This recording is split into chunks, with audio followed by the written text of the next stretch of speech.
We're back for video number two, choosing the right location, choosing the right location and the right concept. So the first thing you're going to want to know is that location is massively, massively, massively important no matter what business you have. But you don't necessarily need to be on Main Street. I mean, a Amazon warehouse does not need prime Main Street next to Target placement. It's just not what their business is about.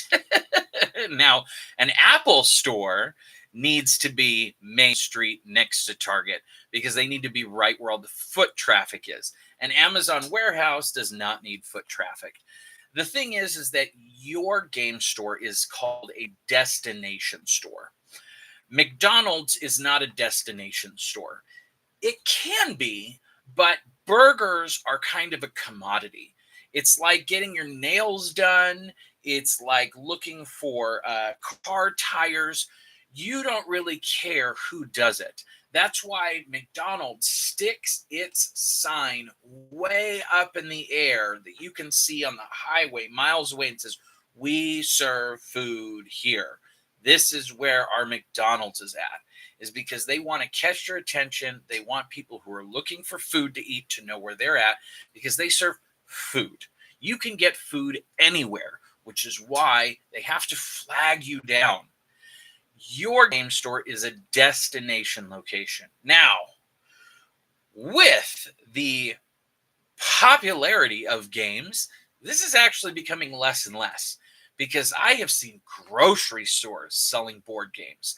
Barnes and Noble has a huge board, card, and role-playing game selection.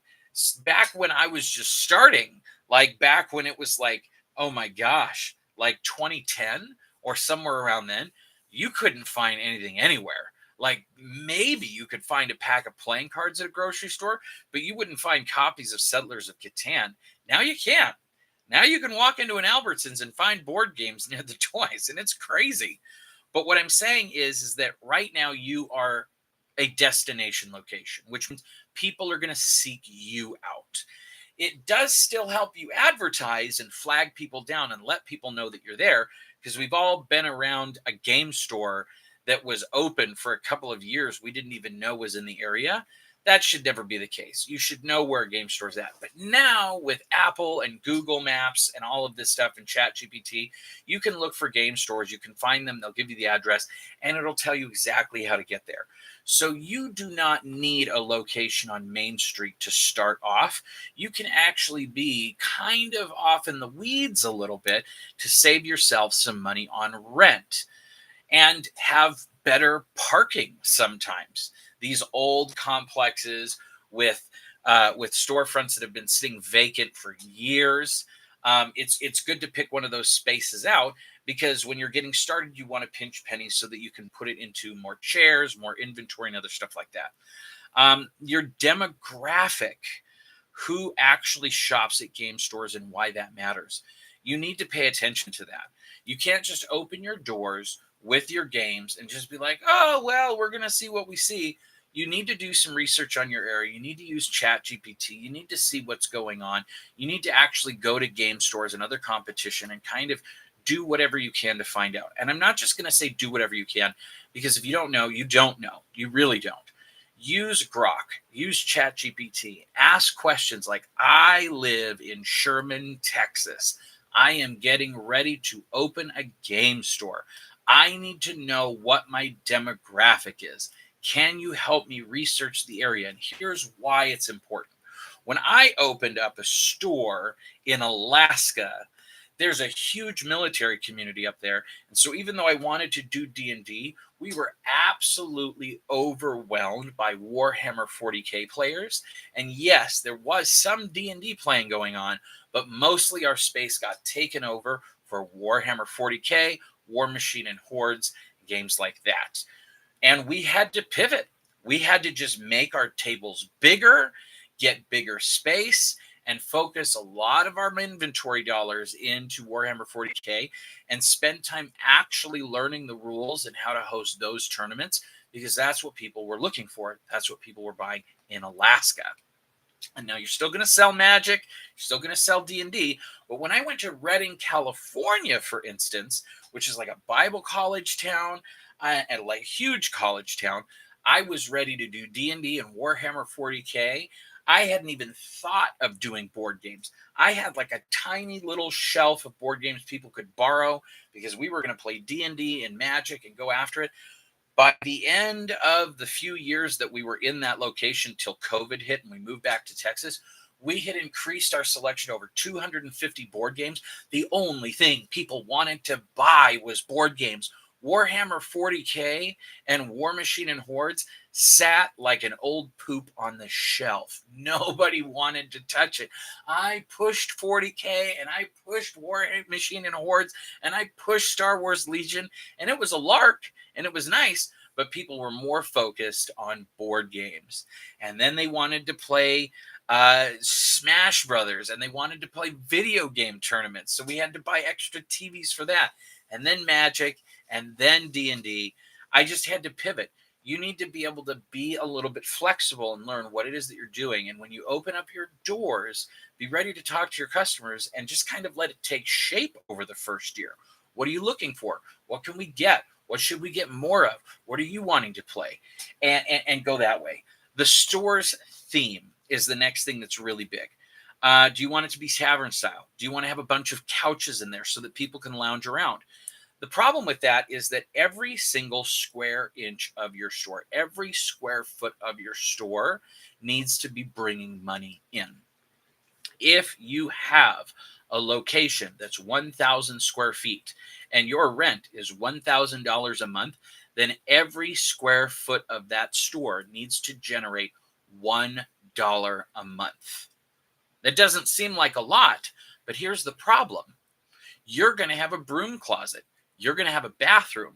You're going to have a hallway. You're going to have a cash wrap. You're going to have a space where tables sit, and those don't make money. Now, where you have soda cooler and where you have candy bars and where you have magic cards, yeah, those make money. But those need to make the money for all of the spaces that don't make money. So when you're like, oh man, I really want to do couches and other stuff like that, how are you going to make money off couches? Now, I was able to pivot and charge a daily and a monthly membership to be in the store. $10 a day, $50 a month. And mine was also really creative because you could buy that out. Meaning, if you came to my store, it was $10 a day to hang out there and play and use the space. And we had a bunch of really great stuff. Free board games, free D&D books, magic decks. You could borrow all of this other stuff. But you could buy it out. Instead of just paying $10 to come in and use the space, if you bought $10 in snacks, merchandise, magic cards, dice, or whatever, we'd throw in your day pass for free. If you spent $50 on merchandise, D&D book, a commander deck for MTG, and it went over that $50 mark in one purchase, not broken up over several transactions, we would toss in your month pass for free. This was really brilliant because it kept people from going to Amazon for everything. Can't tell you how much it hurts when you're trying to keep the lights on and the new D&D book comes out and you're waiting for your customers to come in and pick up their copy, and they've pre-ordered theirs on Amazon because they can get it for 10 or 15 bucks cheaper. How do you even compete with that? Easy. Monthly passes. If they know that they're going to buy their book from you because they're going to get their free month pass tossed in with it, then they don't go to Amazon. They buy the book from you, they get their month pass, they feel good that they've given your shop the money and it's giving something in trade.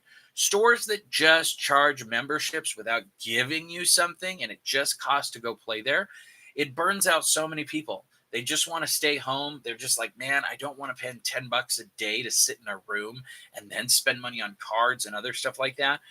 So you have to decide what kind of style you're going to go for. Is it going to just be all inventory, no play space, come in and buy and leave? Or are you going to have predominant play space? Or are you going to have comfort space like couches, VR, other stuff like that? And that depends on how big of a space you want to go with. And that's a discussion for a different time. That's the whole thing. That's the whole thing. Whenever I opened up a space, I would do a big open box. I didn't do separate rooms. I didn't want to spend money on security cameras. I just wanted a big open space where people could come and play. And then I painted it to be aesthetically pleasing. I did charcoal gray. I did like copper and other things like that. If you've ever been into a game store with charcoal gray walls, it's because of Dice and Dragons. It's because of me. I I was starting a game store on TikTok. I got over 368,000 followers. And during COVID, my game store picked up and blew up on TikTok and went viral. And all of the sudden, all around the country, all of these game stores started going from white walls to my charcoal gray walls. It was really flattering, honestly. And I think some of them even changed to those colors because they just didn't know why they were doing. They just saw other game stores doing it. But there are so many cool ways that like I go into game stores and see stuff that we did that other game stores weren't doing that I know now were influenced by our TikTok videos going viral and those game store owners going, hey, that's actually a great idea. I'm going to steal that. The next thing after you get your theme and your feel, and we will unpack these more in longer videos, is your landlord. Please research your landlord. When I was first getting started, I felt like I was going to be so lucky to get a space. I was begging to get a space. So many landlords and so many spaces might tell you no because they know that game stores go broke and don't pay their rent and are late on their rent. So you might get the door closed on your face a lot because you're not as stable as a Chick-fil-A or a cell phone repair place. But if you do find that you can get somebody to say yes and let you move in, still don't feel lucky. Research that landlord every way that you can. Talk to other tenants in the building. Do a background check on them. Look up their record because you're going to be signing a lease and it's basically like getting married. If you sign a 1, 3, 5, or 10-year lease, which happens in retail, and you have a terrible landlord who doesn't even live in the state, this is just some investment property that they bought and they don't even live in the area, you are never going to have things fixed, or at least not without a fight. And if they have a property manager because they're not even the landlord, again, this person is getting a paycheck to monitor several locations. They're not going to care about your business or the leak in your ceiling unless it can lead to a lawsuit. Try and find a landlord that owns the business directly and lives in the area and has a good reputation. It is worth it to know.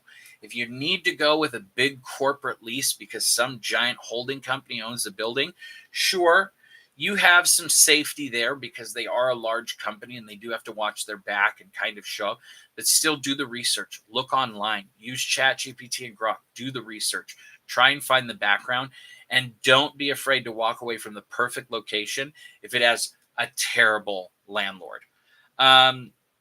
My location was really great opening up because the landlord was a hardworking blue collar dude who just had a couple of buildings. He lived in the town. He thought it was great because he himself had once owned a small business, like a bicycle shop, and that did like road bikes and repairs. So he knew what it was like to run a retail business. He was just very out of my hair, but available when anything came up, and it was great. We had a great relationship. I've had another property manager who was an accountant who bought a building and they just had a random retail space attached to it. And it was my rent that was paying for their mortgage. But he still did a great job at being there and being attentive as a landlord. Once he sold the building, we got new landlords. Oh my gosh, they did not live in the state. They lived in Oklahoma and not Texas. And I couldn't get any work done on the building. I just couldn't because it was just their investment property. They didn't care whether I was there or not. They just wished that I would leave because then they could sue me for back or for rent or breaking the lease or whatever. I was basically stuck. And so I just had to work, do my time, and then got out of that lease as soon as I could. Number 3 is a video we'll do next. I'm going to wrap this one up and get going on number 3. But if you have any questions, please comment them. I'll be factoring them to other videos. I want to know what your specific questions are. Ask good questions. I will answer, open up the door on everything, show you behind the scenes, and get to the nitty gritty.